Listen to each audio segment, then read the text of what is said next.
কেতিয়াও ক'ত গৈ নাপাওঁ। ইতিমধ্যে তুমি জালখন ফালি পেলাইছা ছোৱালী। এতিয়া তুমি এই জালখনলৈ ভয় কৰি নচলিবা।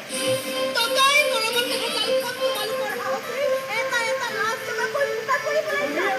চাবলৈ আহিছো আপোনাৰ দৰে ভগৱান এদিন ভক্ত হৈ থকা মানুহে অসহায় অৱস্থাত কিমান লাখ টকাকৈ আঁঠু ল'ব পাৰে। আঁঠু লোৱা নাই মই, আঁঠু নলওঁ মই। ইহঁতক জীয়াই থকাৰ এটা চান্স দিব বিচাৰিছিলো, কিন্তু চান্সটো ইহঁতে নল'লে। গতিকে যুদ্ধখনটো হ'ব আৰু ইহঁতে মুখ থেকে চাহ খাবই। জ্বলাই থৈ গ'লো তহঁতক। আৰু মই জনাইছো শুন, এইখন যুদ্ধত মই মোৰ ভনীজনীক জিকাইহে এৰিম। তহঁতৰ জাল ফালি আঁঠুৱা সাজিম মই কৈ দিছো। চলো মোক এৰি যাবলৈ কৈ তাই ভিক্ষা খুজিবলৈ কৈ। মই থাকোঁতে ইমান বেছি দুৰ্দশা হ'বলৈ নিদিওঁ মই মোৰ ভনী। আমি ভাল হৈ থাকিম তাইৰ কাৰণে মই। কোনে তাইক অনিষ্ট কৰিবলৈ আহে চলো দেখিম নহয়। পাৰিলে তুমি মোৰ ল'ৰাটোকো ভালকৈ এটা শিক্ষা দিবাচোন। লাগিলে তাক তুমি জেলতে ভৰাই থবা।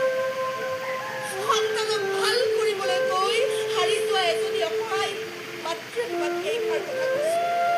তেওঁলোকৰ সত্য চাই থকাতকৈ সি জেলত থকাটো বেছি ভাল। জেলত থাকি ভাল হ'লেও হওক, নহ'লেও সি বেলেগৰ বেয়াটো কৰিব নোৱাৰে। মোৰ কাৰণে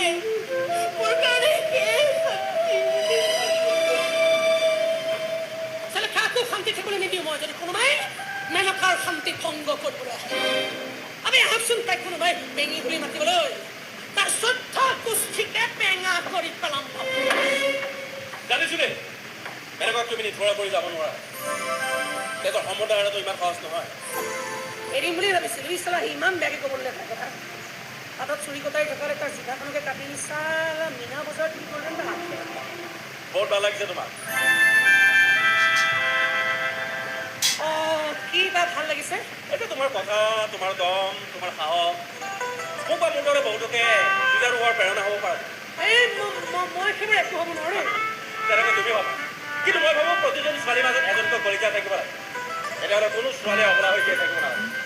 অকলে তোমাৰ দৰে মেৰাম হৈ চলিব পাৰিব। আপুনি মোক তই মোক মেডাম বুলি মাতিব নালাগে দে। কিয়? দেখাই শুনাই পাইছো বাৰু, মেডাম বুলি মাতে ভাল নালাগে।